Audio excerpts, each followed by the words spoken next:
สวัสดีครับท่านผู้ชมท่านผู้ฟังที่เคารพทุกท่านนะครับสมาชิกนะครับแล้วก็ผู้ติดตามแล้วก็ผู้รับชมทุกท่านนะครับสำหรับช่องคอคอมเซ็นเตอร์นะครับก็วันนี้เดี๋ยวผมจะต้องมาอัดคลิปนึงนะครับเพราะว่าตอนนี้ก็กล่องทดสอบเรือนไม้เนี่ยเริ่มจำหน่ายไปได้ประมาณหนึ่งแล้วนะครับแต่ว่าในเซตแรกเนี่ยเราเรียกว่ามันจัดหาอุปกรณ์ไม่ทันนะครับเพราะว่าอุปกรณ์บางอย่างเนี่ยมันหายากนะครับแล้วก็บางจุดมันหาง่ายแต่ราคาก็สูงนะครับก็เลยจะมาอัดคลิปว่ากรณีที่ท่านไหนทำฟิลขาดนะฟิลกล่องเรือนไม้ขาดเนี่ยฟิลเนี่ยมีไว้เซฟตี้นะตัวนี้เคยผมออกแบบระบบมาเนี่ยตัวนี้เคยเซฟตี้เรือนไม้ของที่ผมซ่อมมาแล้วนะแล้วมันก็ขาดนะครับแล้วผมก็ได้ทำการเปลี่ยนนะครับแต่ว่าเป็นเรือนไม้อีกตัวหนึ่งนะแต่ว่าเรือนไม่ใช่แต่ว่าเป็นกล่องทดสอบเรือนไม้อีกตัวหนึ่งนะครับแต่ว่าตัวเนี้ยพอดีวันนี้มีออเดอร์นะครับวันนี้มีออเดอร์แล้วก็พอดีนะครับช่วงที่ผมสั่งฟิลเทอร์มินอลแล้วก็ตัวฟิลเนี่ยมาเนี่ยของมาส่งพอดีนะครับแล้วก็ผมก็เลยจะต้องมาทำคลิปให้นะครับว่าสำหรับท่านที่ซื้อไปก่อนหน้าเนี่ยไม่ต้องส่งมาเพื่อเปลี่ยนฟิลเหล่านี้นะครับเนื่องจากว่าเราเป็นช่างอยู่แล้วเนี่ยเดี๋ยววันนี้เดี๋ยวผมจะสาธิตนะครับสาธิตวิธีการเปลี่ยนเดี๋ยวผมจะส่งฟิลเนี่ยให้ทุกท่านที่ซื้อกล่องเรือนไม้ไปย้อนหลังนะแบบไม่มีค่าใช้จ่ายนะครับซึ่งผมมี address ของทุกท่านอยู่แล้วนะครับเดี๋ยวผมรับผิดชอบค่าส่งเองแล้วผมจะส่งไปรษณีย์ให้ทุกท่านเลยก็จะเป็นจะได้เทอร์มินอลนะครับ1ตัวแล้วก็ฟิล1ตัวแล้วก็เวลาท่านไหนพอไปอยู่หน้างานเนี่ยให้เปลี่ยนฟิลเองได้เลยนะครับเปลี่ยนเลยนะครับแต่ว่าถ้าไม่ขาดก็ไม่ต้องเปลี่ยนก็ได้นะถ้าใครเอาไปซ่อมแล้วของเดิมที่ผมทำไว้เนี่ยจะเป็น R ฟิลปกติถ้าไม่ขาดไม่เป็นไรไม่ขาดไม่ต้องเปลี่ยนนะครับแต่ว่าถ้าท่านไหนทำขาดนะครับแล้วก็เคยเปลี่ยนไปเป็นตัว R หรือต่อตรงนะครับผมไม่แนะนำให้ต่อตรงนะเพราะว่าเวลาถ้าเราเผลอทำลัดวงจรที่เรือนไม้เนี่ยกระแสสูงเนี่ยมันจะวิ่งเข้าเรือนไม้แล้วก็ไปเผาเลยนะครับแต่ว่ามันจะไม่เกินแหล่งจ่ายที่ท่านใช้ซ่อมนะแต่ว่าเราพูดเรื่องของว่าฟิลเนี่ยเอาไว้เซฟตี้นะครับตัวฟิลที่ผมจะส่งให้เนี่ยเป็นฟิลขนาด2แอมป์นะครับนั่นหมายความว่าถ้ามีการใช้กระแสสูงเกิน2แอมป์เนี่ยฟิลเขาจะขาดแล้วก็เวลาที่สมมุติว่าตัวที่ผมส่งให้ไปเนี่ยมันขาดนะครับเวลาถ้าท่านจะซื้อเนี่ยเดี๋ยวเรามาคุยกันหรือส่งข้อมูลสอบถามก็ได้ว่าเจ้าฟิลตัวนี้ซื้อที่ไหนนะครับพอดีวันนี้ผมก็ไม่ได้เตรียมลิงก์ให้นะครับผมมีปัญหากับเจ้าร้านนี้อยู่เพราะว่าผมสั่งสินค้าไปหลายรายการแต่ว่าเขาส่งสินค้าผิดนะครับส่งสินค้าไม่ครบนะครับผมก็เลยต้องเคลมเสียเวลามากนะครับก็จะมีความเสี่ยงเรื่องของต้นทุนอะไรเข้ามาด้วยนะครับผมก็เลยยังไม่อยากจะแนะนำจุดที่ผมไปซื้อตรงนี้นะแต่ว่าถ้าเกิดว่าผมเคลียร์ในจุดสินค้าที่ผมซื้อมาแล้วมันผิดพลาดเคลมได้ตังค์เนี่ยเดี๋ยวผมจะแนบลิงก์ให้เดี๋ยวผมจะทำลิงก์ให้นะครับแต่ในแพลตฟอร์มออนไลน์ก็คิดว่าหาไม่ยากนะครับหาไม่ยากนะครับฟิลมันจะขาดกรณีไหนบ้างนะครับฟิลมันจะขาดก็คือกรณีที่เราซ่อมเรือนไม้เนี่ยแล้วปลายทางเนี่ยมันช็อตนะครับมันก็จะกินกระแสสูงพอกินกระแสสูงที่เรือนไม้เนี่ยมันก็จะมาดึงกระแสจากกล่องทดสอบจากนั้นฟิลเนี่ยก็จะขาดนะครับเดี๋ยวผมสาธิตให้ดูนะครับไม่แน่ใจว่าจะขาดไหมแต่ดูแล้วน่าจะขาดนะครับเดี๋ยวผมป้อนกระแสเข้ามาสัก3แอมป์นะครับ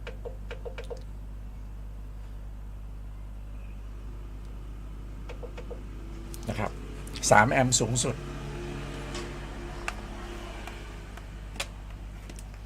เดี๋ยวเรามาลองดูกันนะครับ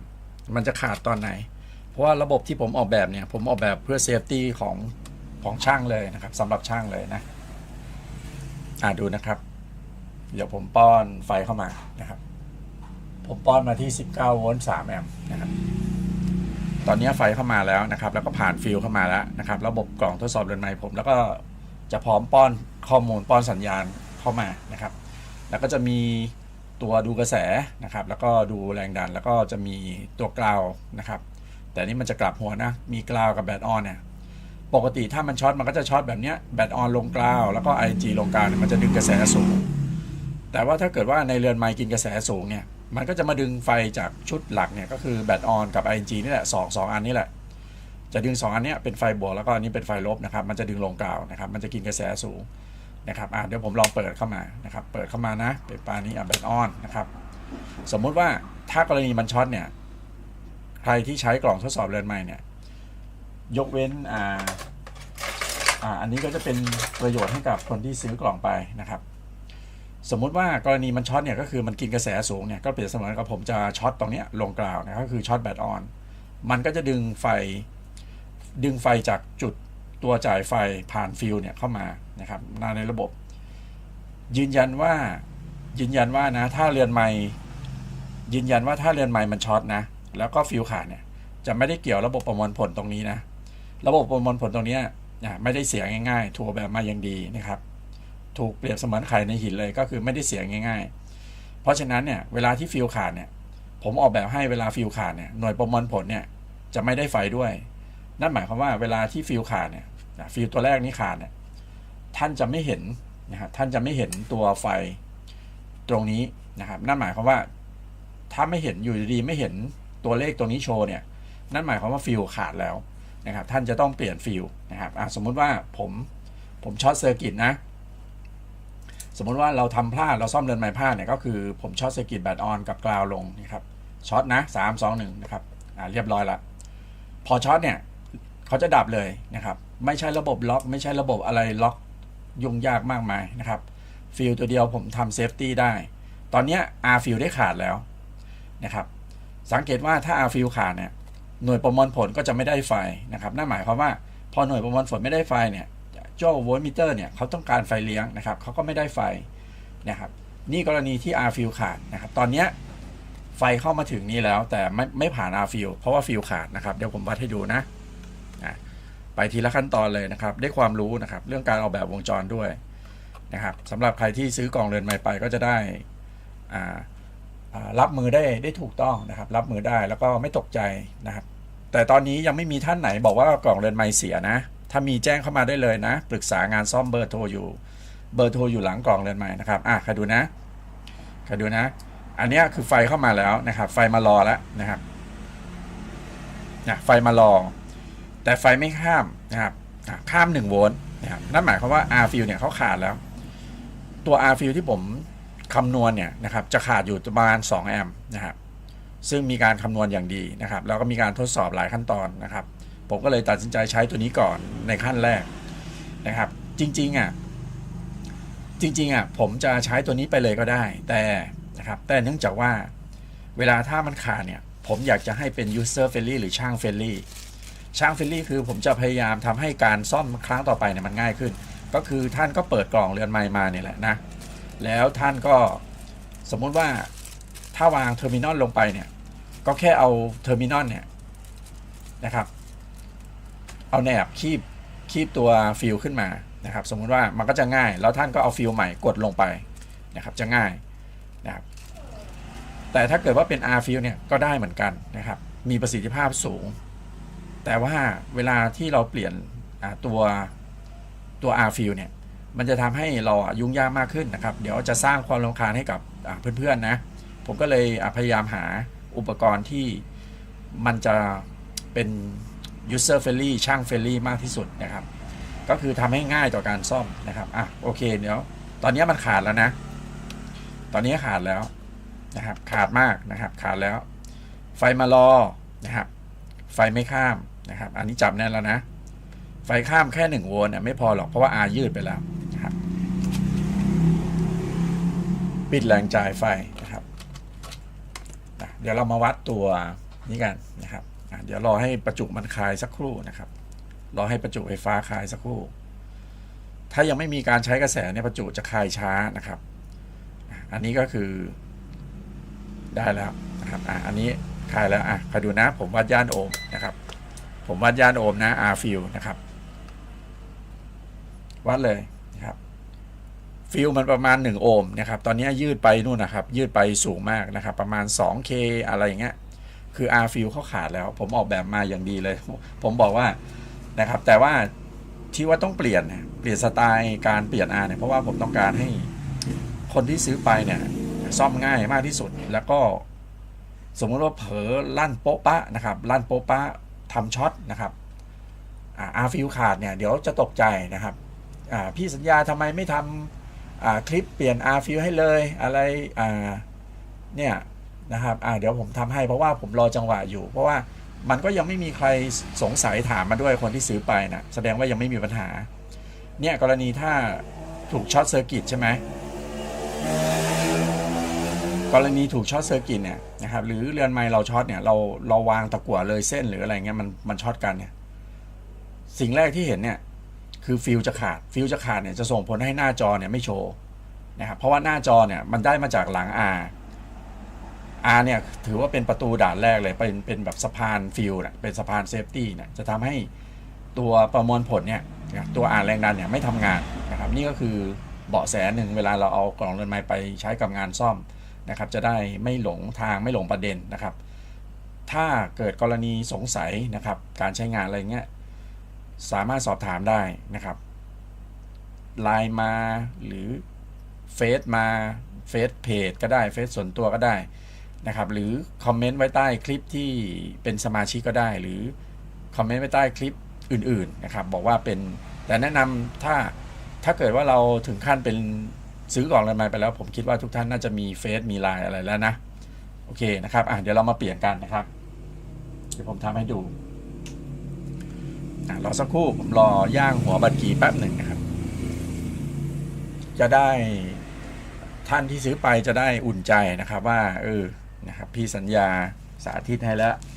เดี๋ยวเรื่องฟิลเนี่ยผมส่งให้นะครับไม่มีค่าใช้จ่ายนะครับผมมี address ของทุกท่านอยู่แล้วนะครับสังเกตว่าตัวเทอร์มินอลเนี่ยเขาจะมีความสวยงามนะถือว่าคนทำนี่ก็ถือว่าแต่ตัวนี้มันต้องใช้เครื่องจักรอยู่แล้วนะใช้เครื่องจักรถ้าไม่ใช้เครื่องจักรใช้คนไม่ได้หรอกตัวนี้เครื่องกดเครื่องอะไรเนี่ยดีมากนะครับเขาจะมีเส้นที่อยู่ใกล้กันนะครับเวลาเราเอาตัวเก่าออกเนี่ยเราไม่ต้องเขาเรียกว่าถากเส้นเลยนะครับแค่เราเอาตะกั่วนะครับจิ้มตรงนี้นะครับตะกั่วมันจะละลายติดไปด้านล่างนะครับเดี๋ยวดูผมทำนะครับลองดูกันว่าจะได้ผลไหม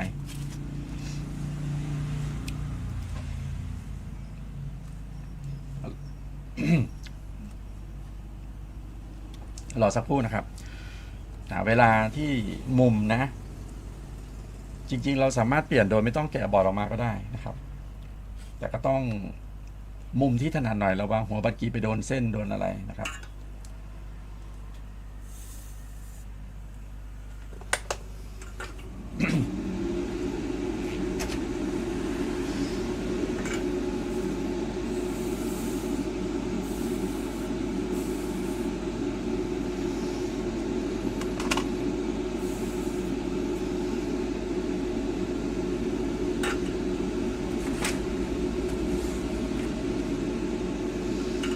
วิธีการเอาออกก็คือจิ้มนะครับด้านซ้ายด้านขวาแป๊บเดียวนะครับจิ้มนะครับให้เขาร้อนนะครับจิ้มออกจิ้มออกขาดแล้ว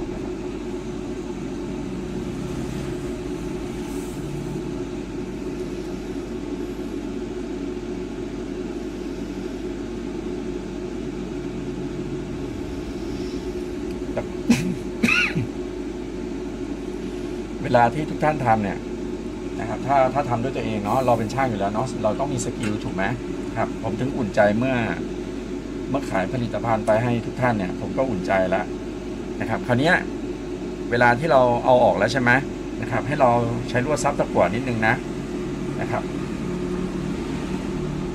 ใช้หัวบากนะหัวบาก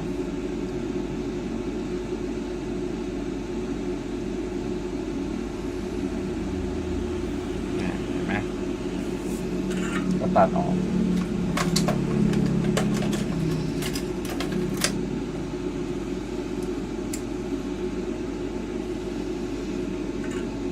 ตอนแรก มันก็จะใส่ยากหน่อยเนาะเพราะว่าเราเป็นเขาเรียกว่างานชิ้นแรกนะครับ แล้วก็หาอุปกรณ์ยากมากนะครับ การรวบรวมอุปกรณ์เนี่ยผมก็เลยออเดอร์มาแล้วนะครับ ก็รับเงินมาแล้วผมก็เลยต้องขายออกไปก่อนนะครับ ก็เลยทำให้แบบใช้งานได้ แต่ว่าดีนะ แต่ว่ามันดีนะ ไม่ใช่ว่าไม่ดีนะ แต่ว่าผมอยากจะทำให้มันเปลี่ยนฟิลง่ายเท่านั้นเองนะครับมันก็จะได้ง่ายขึ้นนะครับ แต่อย่างอื่นเนี่ยไม่เสียง่ายๆนะครับถ้าท่านไม่ไปยุ่งไม่ไปถอดมันนะไม่เสียง่ายนะครับ เพราะว่าผมทดสอบเนี่ยคือ24x7เลยนะ24x7นะครับคือ7สัปดาห์24ชั่วโมงไม่ใช่7วัน24ชั่วโมงไม่ใช่7สัปดาห์ตัวทีนะครับทดสอบโหดนะครับทดสอบโหดมาก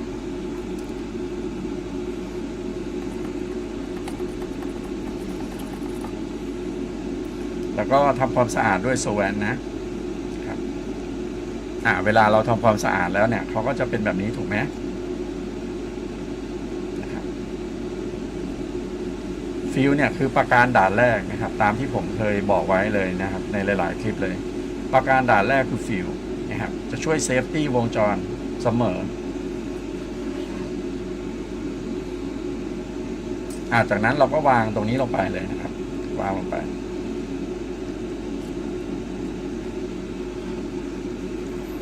แต่ว่าดูแล้วน่าจะต้องขูดนะดูแล้วน่าจะต้องขูดนะครับเพราะว่า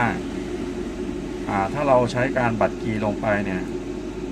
ไม่แน่ใจว่าตรงนี้เขาจะเสียโฉมไหมตะกั่วมันน่าจะถึงกันอยู่เดี๋ยวผมลองแบบนี้ก็ได้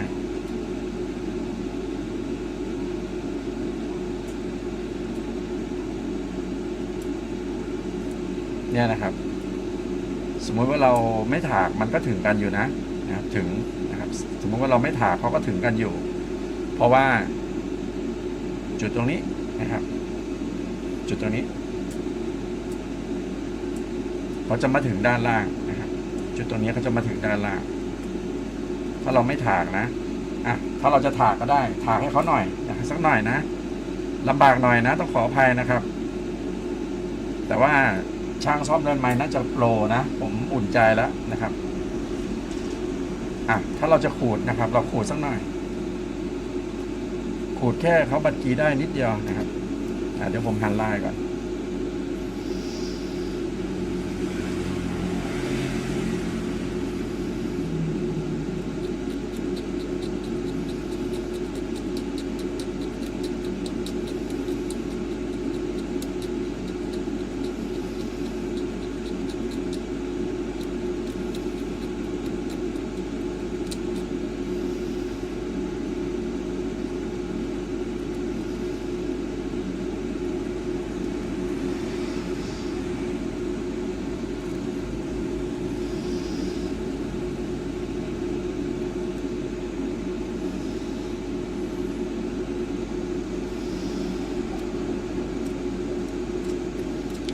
ขูดสักหน่อยก็ได้นะไม่ยากนะครับเราก็เอื้อมมือไปขูดแบบนี้นี่เอื้อมมือไปขูดแบบนี้ขูดไม่ยากนะครับสำหรับท่านที่ซื้อไปล็อตแรกนะต้องขออภัยจริงๆนะแต่ว่าไม่เป็นไรนะครับเดี๋ยวผมส่งให้ฟรีเลยฝึกฝีมือถือว่าผมเพิ่มบทเรียนให้ทุกท่านแล้วกันนะครับเป็นการเรียนนะเป็นการเรียนนะครับ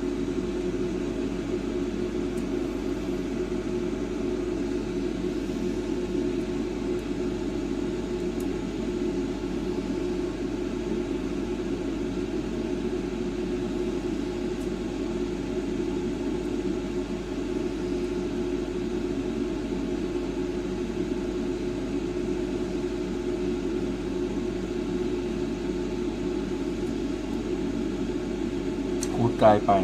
โทษทีไ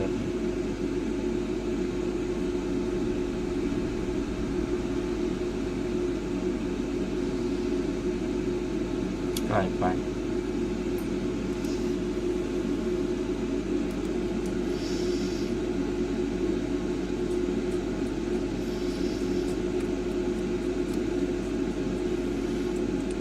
ดีเลยที่ลูกค้าผมเป็นช่างนะถ้าลูกค้าเป็นลูกค้าทั่วไปนี่ผมว่าผมโดนลูกค้าด่าแย่เลยนะ ขออภัยด้วยจริงๆนะครับขออภัยด้วย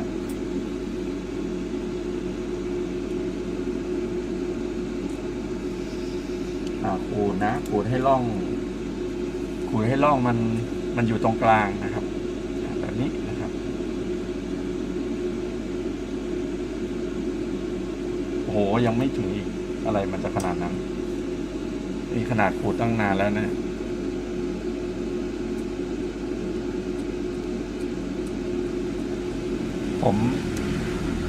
ผมขูดผิดที่นะครับเรียกว่าขูดผิดที่ขูดไกลไปหน่อยแบบนี้นะครับเราวางไปอีกนะ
โอเคนะครับได้แล้วนะครับ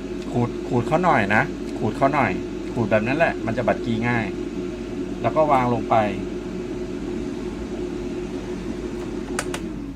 เวลาเราวางลงไปเนี่ยให้จุดกึ่งกลางนะจุดกึ่งกลางเนี่ยให้มันอยู่ตรงกลางพอดีเลยอย่าให้มันเคลื่อนไปด้านใดด้านหนึ่งนะเคลื่อนไปอย่างนี้ก็ไม่ได้เคลื่อนไปอย่างนี้ก็ไม่ได้นะครับถ้าเคลื่อนไปอย่างเงี้ยลายวงจรมันจะต่อกันจะทำให้มันเหมือนกับมันไม่ผ่านฟิลนะครับไม่ผ่านฟิลนะเพราะฉะนั้นต้องคาดคะเนให้มันอยู่ตรงกลางพอดีนะครับตรงกลางพอดีนะครับแล้วก็ทาฟลักลงไปนะครับทาฟลักลงไปแล้วก็บัดกีด้านใดด้านหนึ่งก่อนนะครับ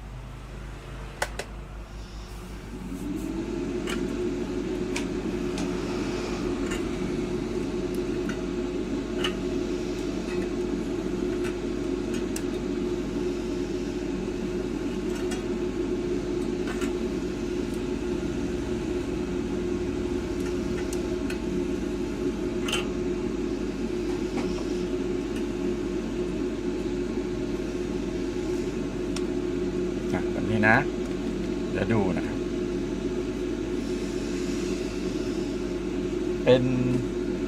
เขาเรียกว่าเป็นบทเรียนนะครับให้การออกแบบวงจรเนี่ยยังไงก็ต้องมี R fill นะมันช่วยได้นะครับถ้าเราไม่มี R fill มันจะเสียหายหนักมาก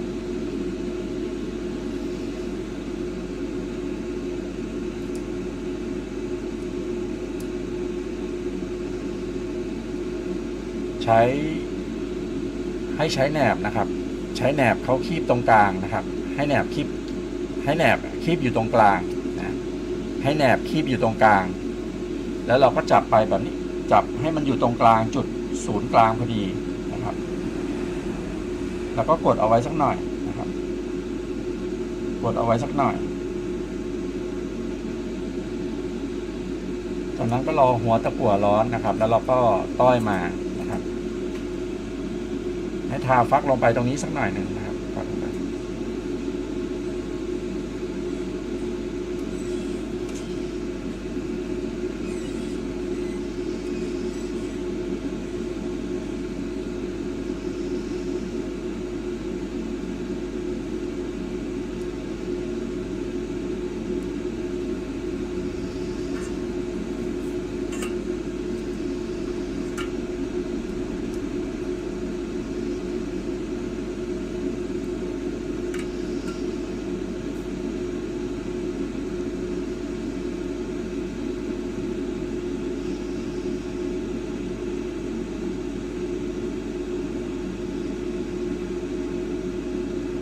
อยู่แล้วนะครับอยู่แล้วเนี่ยพอเราทำด้านใดด้านหนึ่งก่อนเนี่ยเขาก็จะอยู่แล้วเห็นไหมอยู่แล้วเราก็มาทำอีกด้านหนึ่งนะครับทำอีกด้านหนึ่ง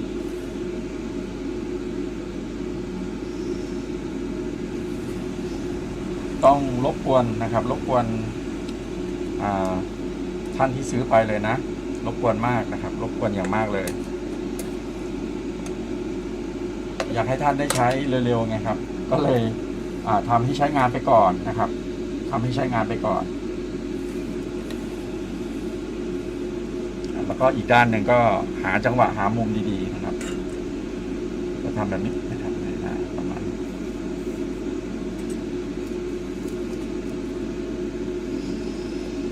แต่ถ้าใครมีหัวบัดกีปลายงอก็ได้นะครับหัวบัดกีปลายงอก็ใช้หัวบัดกีปลายงอก็ได้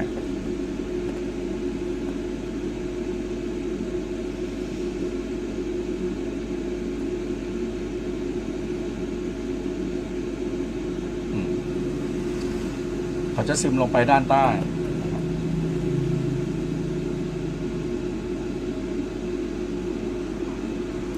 เรียบร้อยสวยงาม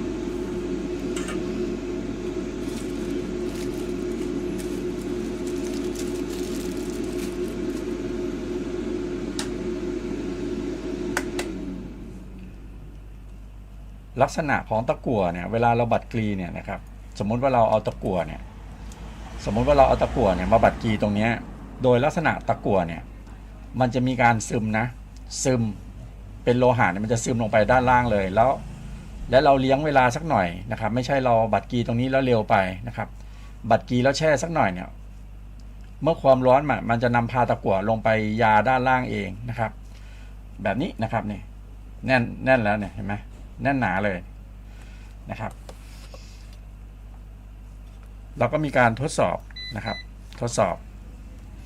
วัดตั้งแต่สายไฟสีแดงนะครับ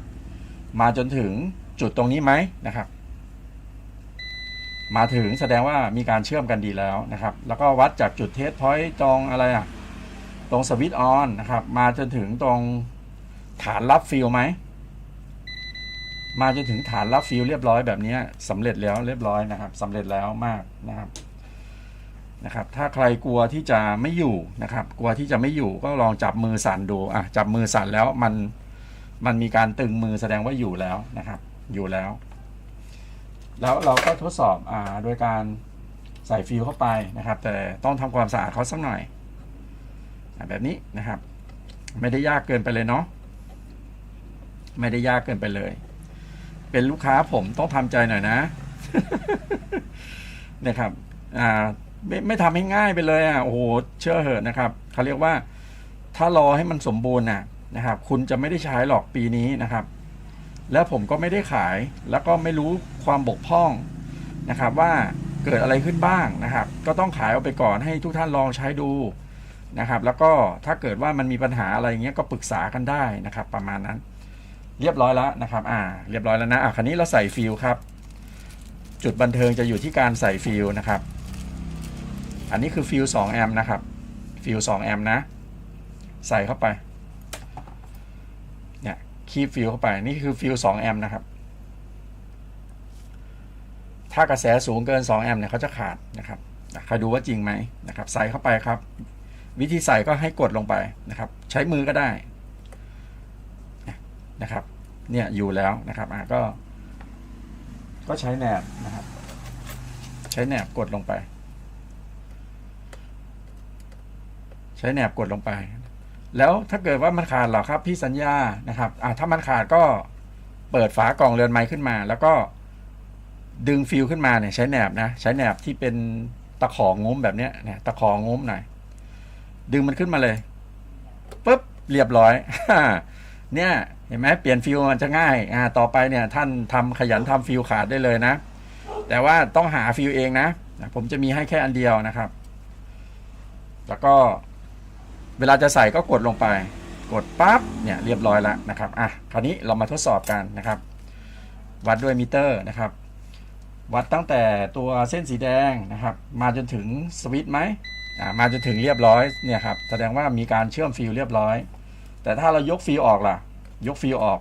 ปุ๊บเขาก็ไม่เชื่อมวงจร ยกฟิลออกก็ไม่เชื่อมวงจรนะครับแบบนี้นะครับมันไม่เชื่อมกันนะครับเราก็ใส่ฟิลเข้าไปนะครับใส่ฟิลนะปึ๊บเอามือกดลงไปฟึบนี่แหละตัวที่ผมหามาตั้งนานนะครับฟิลเทอร์มินอลหายากมากนะครับหายากใช้เวลาจริงๆแล้วสั่งมาก็โดนด้วยนะครับสั่งมาจากร้านเนี่ยผมโดนผมว่าเขาไม่ได้ตั้งใจหรอกเดี๋ยวผมดูว่าเขาจะสมเหตุสมผลไหมเขาดูว่าผมเคลมสินค้าไปแล้วเขาจะคืนเงินให้ผมไหมแต่ว่าผมกดสั่งล็อตใหม่มาแล้วด้วยแต่ว่าไม่ใช่ฟิลนะไม่ใช่ฟิลเนี่ยเจ้าฟิลเนี่ยเขาส่งครบแต่ว่ามันมีรายการสินค้าอื่นเขาส่งไม่ครบนะครับผมซื้อไปเนี่ยเขาส่งให้ไม่ครบอ่ะเขาเหมือนจะส่งผิด เหมือนเขาขายของแต่ว่าเขาส่งผิดนะก็เป็นไปได้นะครับ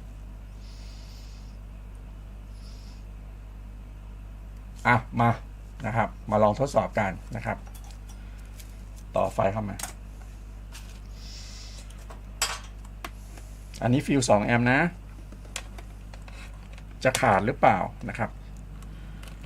บางทีมันอาจจะขาดที่2 แอมป์หรือมันอาจจะขาดที่3 แอมป์เราเรียกว่าค่าเฉลี่ยนะค่าเฉลี่ยนะครับเปิดนะครับเปิดเรียบร้อยนะครับระบบทำงานแล้วพอใส่ฟิลไประบบทำงานเลยนะครับใส่ฟิลไประบบทำงานเลยก็เพราะว่าระบบที่ผมออกแบบมาเนี่ยคือถ้ากินกระแสสูงฟิลขาดตัวเดียวตัวอื่นไม่มีปัญหานะครับมั่นใจได้เลยนะผมมีการทดสอบ 24x7 นะครับ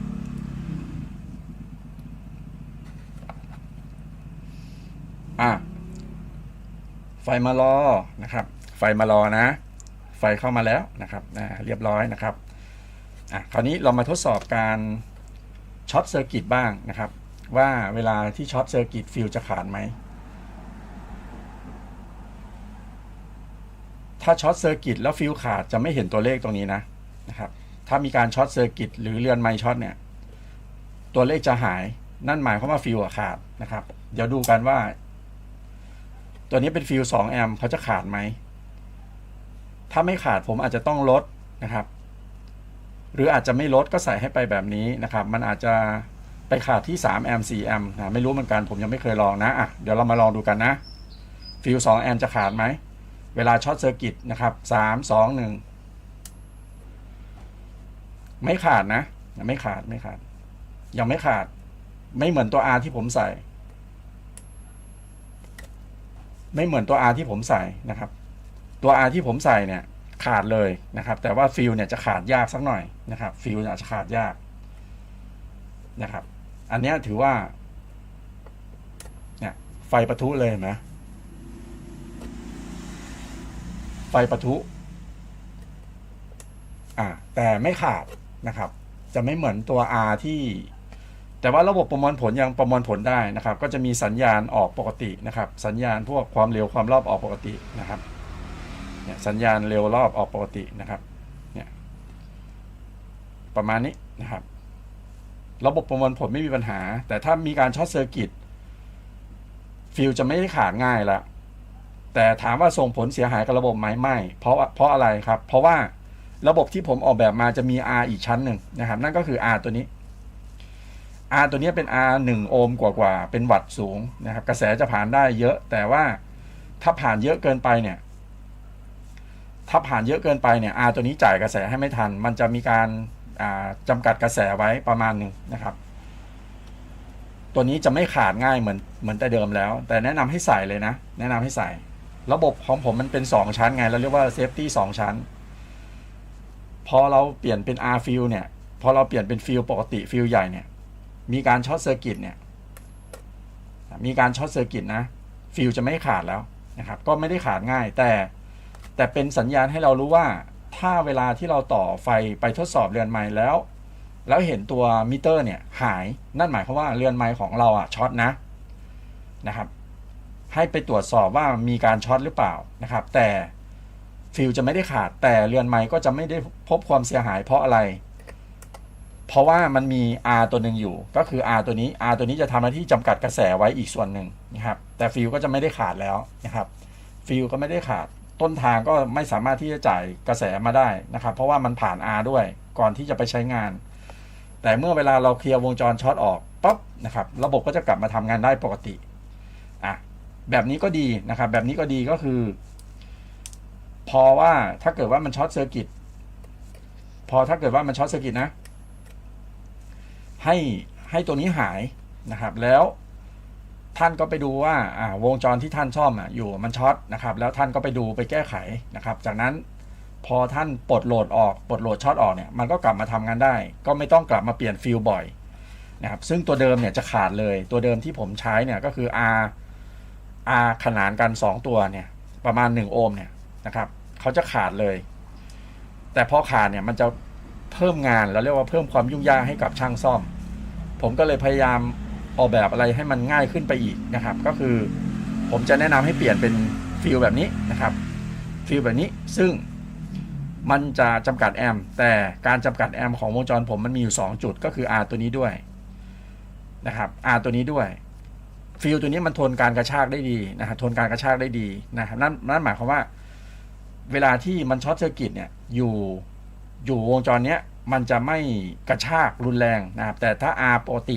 เวลาที่การช็อตปกติแล้วมันกระชากรุนแรงเกินไปเนี่ยมันจะขาดแต่ถ้าฟิลตัวนี้มันจะไม่ขาดง่ายแต่ระบบตัวนี้จะไม่เสียหายมากเพราะว่ามันมี R ตัวนี้อีกตัวหนึ่งนะครับแต่ถ้าเกิดว่าผมช็อตแบบนี้นะครับผมช็อตเจ้านะครับดูนะมันจะมีการช็อตอยู่หลายแบบนะครับสมมุติว่าถ้าผมมาช็อตเซอร์กิตอยู่ตรงหลังฟิลเลยเนี่ยตรงนี้เลยนะหมายถึงเจ้า TVS Diode ตัวนี้เขาเกิดช็อตขึ้นมาเนี่ยฟิลเนี่ยจะขาดเลยไหมนะมาดูกันนะครับมาดูกันนะผมจะให้ทุกท่านดูตัวนี้นะครับดูตัวนี้ว่าตอนนี้คือระบบเนี่ยมันทำงานได้ใช่ไหมระบบทำงานได้แต่เมื่อเวลาผมแค่ช็อตอยู่หลังฟิลเลยนะไม่ได้ช็อตอยู่หลัง R นะถ้ามีการช็อตอยู่ตรงนี้เทียบเท่ากับมีการช็อตอยู่หลัง R นะครับ R ตัวนี้จะเซฟตี้ให้ระบบจะไม่เสียหายอยู่แล้วแต่มันจะทำให้ R ขาดง่ายนะครับเดี๋ยวทุกท่านจะรำคาญนะครับแต่ว่ายังไงก็ต้องใส่นะ R ฟิลคราวนี้ผมให้มีการช็อตตรงนี้นะผมจะช็อตเซอร์กิตอยู่หลังฟิลเลยนะครับก็คือผมจะค่อมเจ้า TVS Diode เนี่ยช็อตปุ๊บเนี่ยถ้าทุกท่านไม่เห็นไฟสีแดงกลับขึ้นมานะนั่นหมายความว่าฟิลขาดนะครับฟิลตัวนี้จะทำหน้าที่เป็น2แอมป์จริงๆมันจะขาดที่2แอมป์นะครับ3 2 1ไม่ขาดนะครับไม่ขาดยังไม่ขาดนะฟิลไม่ได้ขาดง่ายนะครับฟิลไม่ได้ขาดง่าย2แอมป์ก็ไม่ได้ขาดง่ายนะไม่ได้ขาดง่ายเลยนะครับฟิลปลอมหรือเปล่าไม่รู้ฟิลปลอมหรือเปล่าไม่รู้มีการทดสอบให้ดูหลายขั้นตอนนะครับว่ามีการช็อตเซอร์กิตโน่นนี่นั่นนะครับมีการช็อตเซอร์กิตโน่นนี่นั่นระบบก็ยังทำงานได้นะครับแต่หมายความว่าถ้ามันช็อตเนี่ยไฟมันจะไม่ออกหน้าตู้เท่านั้นเองไฟจะไม่ออกหน้าตู้แต่จะไม่เกิดความเสียหายกับระบบประมวลผลนะครับมั่นใจได้เลยที่ผมออกแบบไว้นะครับไม่ได้เสียง่ายนะครับไม่ได้เสียง่ายๆนะครับประมาณนี้แต่ว่าล็อตหลังนะล็อตหลังผมจะเปลี่ยนเป็นเทอร์มินอลตัวนี้หมดนะครับแต่ว่าเบื้องต้นเนี่ยผมจะใส่ให้เป็น2แอมป์ไปก่อนนะครับเพราะว่าอะไรระบบที่ผมออกแบบเนี่ยมันไม่สามารถที่จะทำให้ฟิลขาดง่ายอยู่แล้วแต่ที่ผมออกแบบให้ฟิลมันขาดง่ายเป็นเพราะว่าผมใช้ R ฟิลนะครับผมตั้งใจให้มันขาดเลยแต่ว่าระบบที่ผมโปรเทคเอาไว้เนี่ยยังไงกระแสข้างนอกก็จ่ายไม่ถึงนะครับพอมีการพยายามใช้กระแสสูงเนี่ย R ตัวนี้จะจำกัดไว้ก่อนนะครับแต่ถ้ามีการช็อตอยู่หน้าวงจรนะครับฟิลก็จะไม่ได้ขาดง่ายนั่นเพราะว่าอะไรนั่นเพราะว่าตัวนี้นะครับตัวนี้ก็มีการจ่ายกระแสได้อย่างจำกัดเหมือนกันนะครับตัวนี้จะจ่ายสูงสุดได้3แอมป์นะครับถ้ามีการช็อตเซอร์กิตอยู่ข้างหลังเนี่ยเขาจะมีการโปรเทคก็คือไม่จ่ายแอมป์ออกมาจะมีการเซฟตี้อยู่แล้วเป็นลำดับถัดไปแต่ว่าผมวางวงจรมาตรฐานคือจะยังไงก็ต้องมี R fill นะครับเผื่อวันดีคืนดีนะเผื่อวันดีคืนดีเจ้าจุดตรงนี้เขาช็อตใช่ไหมแล้วมีการใช้กระแสสูงหรือฝั่งนี้มีปัญหาให้ฟิลมันขาดไปนะครับก็ประมาณนี้เราเรียกว่าการวางกลไกนะครับการวางกลเนี่ยยังไงก็ต้องมีนะครับคราวนี้ผมลองถอดฟิลนะผมถอดฟิลออกนะครับระบบก็ทำงานไม่ได้เพราะว่า เจ้าฟิลเนี่ยเขาคือสะพานไฟหลักนะครับผมใส่ฟิลเข้าไปนะครับใส่ฟิลเข้าไประบบก็กลับมาทำงานได้เหมือนเดิมนะครับช็อตอยู่หน้าตู้เนี่ยขนาดว่าปึ๊บโอ้ผมเข้าใจแล้วนะผมเข้าใจแล้วนะครับผมเข้าใจแล้วว่าทำไมระบบไม่มีปัญหานะครับนั่นเป็นเพราะว่าเจ้าตัวนี้ครับเขาเซฟตี้นะตัวนี้เขาเซฟตี้เขามีเซฟตี้คือถ้ามีการช็อตเซอร์กิตอยู่หลังนะครับเจ้าตัวนี้ก็จะเป็นเซฟตี้ให้อีกด่านหนึ่งนะครับโอเคละเราก็รู้แล้วสาเหตุที่เป็นเซฟตี้เนี่ยท่านดูตรงนี้นะครับกระแสต้นทางตอนนี้มันอยู่19โวลต์7แอมป์นะ70มิลลิแอมป์นะครับเวลาผมช็อตเซอร์กิตนะกระแสสูงสุดที่มันปล่อยไปเนี่ยคือประมาณ100มิลลิแอมป์เท่านั้นเองนะครับนั่นหมายความว่าไอ้เจ้าวงจร power supply ตัวนี้ไอ้ตัวอยู่ข้างในน่ะมันมีการเขาเรียกว่าช็อตเซอร์กิตโปรเทคชันด้วยพอมีการช็อตเซอร์กิตโปรเทคชันเนี่ยอยู่ด้านหลังวงจรนะครับมันก็เลยไม่สามารถที่จะจ่ายไฟออกมาได้มันมีการตรวจสอบได้นะครับเนี่ยมันก็ใช้กระแสอยู่ใช้แอมป์อยู่170มิลลิแอมป์เท่านั้นเองนะครับ170มิลลิแอมป์แต่พอผมปลดโหลดออกเนี่ยนะครับมันก็จะจ่ายได้ปกตินะครับแต่เมื่อเวลาเอาเรือนไมค์มาเสียบในสภาวะปกติมันจะกินกระแสสูงกว่านี้อีกนะกินกระแสสูงกว่านี้อีกนะครับนี่เขาเรียกว่าการวางกลไก protection นะครับประมาณนี้เดี๋ยวผมส่งให้ทุกท่านเลยก่อนหน้าของกล่องทดสอบเรือนไมค์ทุกท่านเลยนะไม่มีค่าใช้จ่ายนะครับเดี๋ยวผมมีที่อยู่นะครับหวังว่าทุกท่านน่าจะได้เห็นคลิปนี้นะถ้าท่านเห็นคลิปนี้ก็ทำตามนี้นะครับแล้วก็มีความปลอดภัยอย่างมากเลยสำหรับกล่องเรือนไมค์ที่ผมออกแบบมานะครับปลอดภัยกับวงจรของทุกท่านอย่างแน่นอนนะครับคราวนี้เราก็ไปตรวจซ่อมนะครับด้วยความสามารถด้วยความรู้นะครับของเรานะครับประมาณนั้นกล่องทดสอบเรือนไมค์ไม่ใช่อุปกรณ์หาตัวเสียนะครับกล่องทดสอบเรือนไมค์เป็นอุปกรณ์ใช้ในการทดสอบเรือนไมค์ในสภาวะปกติหลังจากที่เราซ่อมเสร็จแล้วนะครับเป็นระบบอนาล็อกนะจำลองเครื่องยนต์กลไกของชุดทดสอบพวกสัญญาณต่างๆอยู่ในนี้นะครับแต่ว่าอาจจะไม่ได้ใช้กับรถทุกรุ่นนะมันขึ้นอยู่กับการออกแบบของผู้ผลิตนะครับอันนั้นก็จะเป็นโจทย์ต่อไปว่ามันจะเป็นแบบไหนแต่ตอนนี้สำหรับ Vigo Fortuner D-Max หรือเรือนไมค์ที่เป็นระบบแคนบางตัวเนี่ยกล่องทดสอบเรือนไมค์สามารถทดสอบระบบน้ำมันได้นะครับใช้ปิดเปิดได้ใช้รีเซ็ตได้ใช้เทสได้ทำให้สะดวกขึ้นนะครับประมาณนั้นแล้วก็จะมีกลไกวางกลไกออกแบบมาว่าถ้าเกิดว่าเราเผลอทำช็อตเรือนไมค์ท่านจะไม่ช็อตแต่ไม่ได้หมายความว่าท่านไปจิ้มพลาดไฟ12โวลต์เข้าวิ่งไฟ5โวลต์แล้วเรือนไมค์ท่านจะไม่เสียนะไม่ใช่นะคนละความหมายของผมคือจะไม่สร้างความเสียหายให้เรือนไมค์หรือเรือนไมค์จะไม่ช็อตไม่ไหม้เนี่ยนั่นหมายความว่าคือมันจำกัดกระแสไว้ยังไงก็ไม่ได้ช็อตไหม้จนถึงขั้นลายวงจรไหม้หรือเป็นเท่าฐานนะครับเหมือนคลิปที่ผมเคยพาทำนะครับไม่ใช่อุปกรณ์หาตัวเสียแต่เป็นตัวทดสอบเรือนไมค์ในสภาวะปกตินะครับส่วนวิธีการซ่อมนะครับก็มันไม่เสียง่ายหรอกผมการันตีได้เลยนะครับให้ทุกท่านไปตรวจซ่อมด้วยความระมัดระวังนะครับมันจะไม่ได้เสียที่กล่องตัวนี้หรอกนะทุกท่านถ้าตรวจซ่อมไม่ดีเนี่ยมันจะเสียที่เรือนไมค์นั่นแหละตามประสบการณ์ของผมที่ผมตรวจซ่อมมานะครับโอเคนะครับคลิปนี้ก็พอได้แนวทางนะครับก็ประมาณนี้ระบบยังประมวลผลอยู่นะระบบยังประมวลผลอยู่ต่อให้มีการช็อตเซอร์กิตตอนนี้ฟิวจะไม่ได้ขาดง่ายแล้วนะปั๊บนะครับไฟแลบนะครับไฟแลบนะแต่ระบบทำงานได้สาเหตุที่ไฟแลบเนี่ยเพราะว่าคาปามันมีคาปานะคาปาเนี่ยจะมีหลายล็อตนะสำหรับใครที่ซื้อไปเนี่ยบางทีก็จะเห็นคาปาดำบ้างเขียวบ้างนะครับมันไม่ได้เกี่ยวกับคาปานะครับเพราะว่าระบบข้างในพวกนี้มันมีคาปาอยู่แล้ว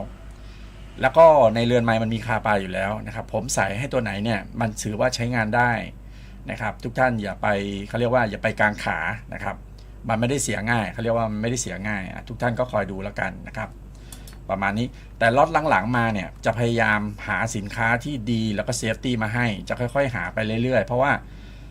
ในล็อตแรกเนี่ยต่อให้เรารอในสภาวะที่สมบูรณ์เนี่ยทุกท่านจะไม่ได้ใช้หรอก ความสมบูรณ์มันไม่มีอยู่แล้วในโลกนี้นะครับมันมีแต่การเรียนรู้ไปพัฒนาไปปรับปรุงไปแก้ปัญหาไปนะครับเจออะไรก็แก้ไปเจออะไรก็แก้ไปไม่ใช่จะรอให้ทุกอย่างสมบูรณ์แล้วเราจะขายเราจะใช้นะครับไม่ได้นะครับทำแบบนั้น10 ปีก็ไม่ได้ขาย10 ปีก็ไม่ได้ใช้นะครับเพราะอะไรเพราะว่าของทุกวันนี้ไม่มีทางที่จะไม่ของทุกวันนี้มันไม่มีความสมบูรณ์เพอร์เฟกต์100%นะครับแต่ละตัวเราจะบอกก่อนจะหาได้สินค้าแต่ละตัวเนี่ย